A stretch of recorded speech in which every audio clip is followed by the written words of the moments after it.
त्यानंतर महत्त्वाची बातमी आहे। भाजप आमदार सुरेश धस यांनी जयंत पाटलांना इशारा दिलेला आहे। जयंत पाटील यांनी माझ्या नादी लागू नये, मी जर उलटा फिरलो तर सोडणार नाही असा इशारा देण्यात आलाय। जयंत पाटलांनी अधिवेशनात त्यांच्यावर आरोप केले होते। महाविकास आघाडी सरकारमध्ये जलसंपदा मंत्री असताना जिओ टॅगिंगचा जीआर काढला, महाराष्ट्राची लूट झाली, महालक्ष्मी सारखी कोणाची संस्था आहे, किती वाटा आहे, कोण डायरेक्ट सगळं काढेल असा इशाराही धसांनी दिलाय। मी सोपा डावसायचा माणूस नाही। मी जर उलटा फिरलो तर तुम्हाला सुद्धा नीट सोडणार नाही।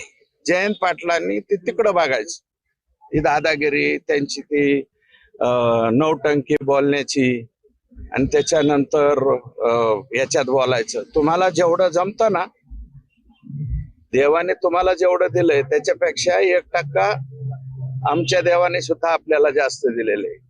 तुम्हाला बाकीचे लोक गप्प बसत असतील, आम्ही गप्प बसणार नाही।